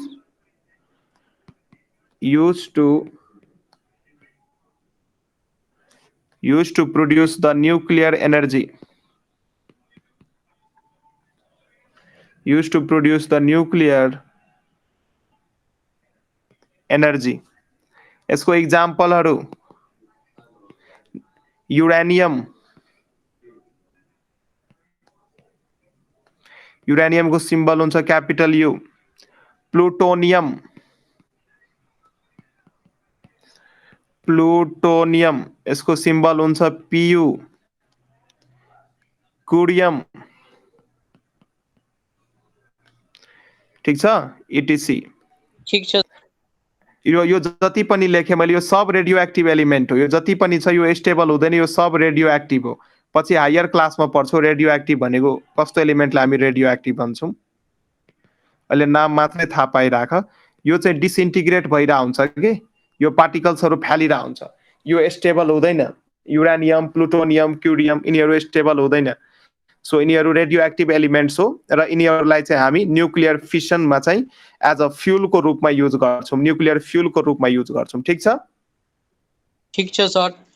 ल आजको यो क्लासमा हामी यति नै राखौँ। त्यसपछि अरू क्लासमा चाहिँ हामी अरू यसको पार्टहरू हेरौँला, कसरी चाहिँ यो advantage disadvantage, solar energy advantage सबैको different forms of energy, energy crisis भनेको के हो, अनि त्यसपछि differences between nuclear fission nuclear फिसनको, अनि अझै कुराहरू हाइड्रो पावरबाट कसरी एनर्जी निस्किन्छ, सनलाई किन हामी अल्टिमेट सोर्स अफ एनर्जी भन्छौँ। त्यसपछि थुप्रै क्वेसन्सहरू चाहिँ यसमा नि हामी गर्छौँ। ल आज त स्टार्ट मात्रै भयो। ल ठिक छ, आज केही कुराहरू गरेँ। केही छ कन्फ्युजन आजकोमा? हैन सर। यो सबै नोट लेखिसक्या हो सर। एकछिन सर, तपाईँ मलाई एकचोटि न्युक्लियर इनर्जीदेखि सम्झाइदिनु त। न्युक्लियर इनर्जीदेखि। ए न्युक्लियर एनर्जीदेखि अब हेर, न्युक्लियर एनर्जी भनेको पख म बुझाइदिन्छु। न्युक्लियर एनर्जी चाहिँ न्युक्लियर रियाक्सन्स भएर जुन एनर्जी निस्किन्छ त्यसलाई हामी न्युक्लियर एनर्जी भन्छौँ। र न्युक्लियर रियाक्सन दुई किसिमको हुन्छ, एउटा हुन्छ न्युक्लियर फिसन, अर्को हुन्छ न्युक्लियर फ्युजन। न्युक्लियर फ्युजनमा चाहिँ के हुन्छ, फ्युजन भन्दैछु, फ्युजन फ्युजन भनेको फ्युज। न्युक्लियर फ्युजनमा के हुन्छ, दुईटा लाइटर न्युक्लियर फ्युज भएर हेभियर न्युक्लियस बनाउँछ र यसमा पनि लार्ज एमाउन्ट अफ एनर्जी निस्किन्छ। र न्युक्लियर फ्युजन जुन छ यो रियाक्सन चाहिँ सनमा हुन्छ अथवा हाइड्रोजन बममा हुन्छ, यही कुराहरू। अनि यो न्युक्लियर एनर्जी अथवा न्युक्लियर एनर्जी निकाल्नको लागि चाहिँ हामी Einstein mass energy relation use गर्छौँ, E = mc²। यो मैले धेरै कुराहरू तिमीलाई बताइदिएको छु, यति चाहिँ चाहिँदैन, त्यही पनि चाहिँ पढिराख, पछि चाहिँ सजिलो हुन्छ। ठिक छ? हो सर। न्युक्लियर फ्युजनमा चाहिँ खालि याद मात्रै गर, न्युक्लियर फ्युजनमा दुईटा सानो लाइटर न्युक्लियाहरू फ्युज भएर हेभी न्युक्लियस बनाउँछ। यो कुनमा हुन्छ, हाइड्रोजन बम र सनमा पनि यही रियाक्सन हुन्छ भनेर याद गर्नु। यो इक्वेसन यदि याद भएन भने जुन रियाक्सन लेखेको छु त केही फरक पर्दैन। न्युक्लियर फिसनमा के हुन्छ, हेभियर न्युक्लियसहरू ब्रेक भएर दुई अथवा दुई भन्दा बढी साना न्युक्लियसहरू बनाउँछ। यसमा पनि लार्ज एमाउन्ट अफ एनर्जी निस्किन्छ। यो रियाक्सन चाहिँ एटम बममा हुन्छ। अब न्युक्लियर फ्युल, न्युक्लियर रियाक्सन गर्नको लागि जुन सब्स्टान्सेसहरू हामी युज गर्छौँ त्यसलाई हामी न्युक्लियर फ्युल भन्छौँ। जस्तै युरेनियम, प्लुटोनियम, क्युरियम यिनीहरू सबै रेडियो एक्टिभ नेचरको हुन्छ। यति हो मैले पढाएको। हो सर, बुझिहालेँ अब सर। ल ठिक छ, त्यसो भए आजको क्लासमा म यति नै गर्छु। यो भिडियो अब अपलोड हुन्छ युट्युबमा, तिमी हेर्दै गर्नु होला, तिमी हेर्दै गर्नु, चेक गर्दै गर्नु। यो हेरिरहन्छु हुँदैन, यो लाइभहरू म आएको यसो कुराहरू क्वेसन्सहरू गराएको। त्यो दिन कमेन्ट पनि गरेको थिएँ, म हेर्छु। आज म स्कुलमा थिएँ तब तपाईँले लाइभ आउनु भएको थियो। एउटा साथीलाई म भने सब्सक्राइब गरिहाल्छ सरको च्यानल। ए ठिक छ, ठिक छ। सब्सक्राइब पनि